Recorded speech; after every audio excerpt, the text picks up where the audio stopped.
खुलुमबाय स्टुडिअ दं आं राजीव बसुमतारी आरो बे समाव मिरु दुलाराय बर' फरायसा आफादनिफ्राय बर' हारिनि गेजेराव खोब थाबैनो मोनसे गोजोनथाव खौरां फैगासिनो दं होननानै बाथ्रा बुंदोंमोन आरो बे गोजोनथाव खौराङानो जाहैबाय बर' हारिनि गेजेराव फैगासिनो दं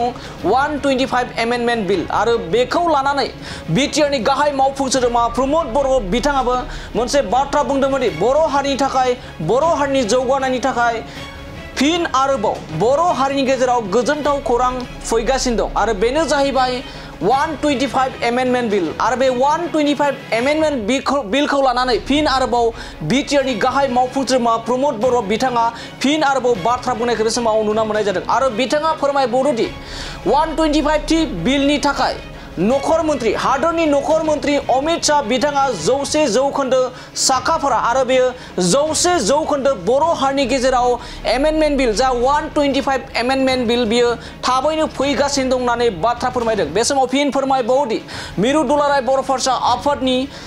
57थि बोसोरारि जथुमा हाबाफारिखौ एबा मावफुंनाय हाबाफारिखौ एबा हाबाफारिनि गेजेराव नुजाथि हैनायनि गेजेरजों बिटिआरनि गाहाय मावफुं सोद्रोमा प्रमद बर' बिथाङा बर' हारिनि गेजेराव जा गोजोनथाव खौरां फैगासिनो दं बेखौ लानानै फिन आरोबाव फोरमायोदि हादरनि नखर मन्त्रि अमित शाह बिथाङा जा बर' हारिनि थाखाय जोंनि बे बिटिसिनि थाखाय बिटिआरनि थाखाय 125 एमेन्डमेन्ट बिलखौ लानानै 100% साखाफारा होननानै बे समाव बाथ्रा बुंनायखौ नुनो मोननाय जादों। दानिया फैदो बिदिब्ला बर' हारिनि थाखाय एबा 6 शिड्युल काउन्सिलनि थाखाय माबायदि बाथ्रा बुंदों बिटिआरनि गाहाय मावफुं सोद्रोमा प्रमद बर' बिथांनिफ्राय जों आबुङै मिथिना लानि। नखर मन्त्रि बिथाङा अलरेडि जोंनि जि बड'लेण्ड ओनसोलखौ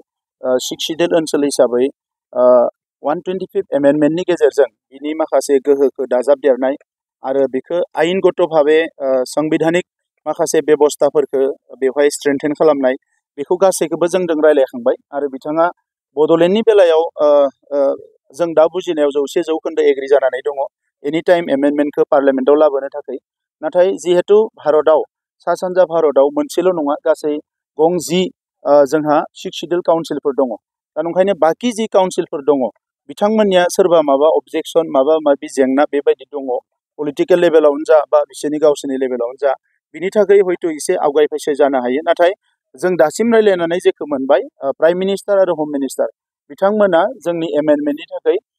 बड'लेण्डनि बेलायाव बिथांमोना 100% रेडि जों बेखौ बुजिनो हायो।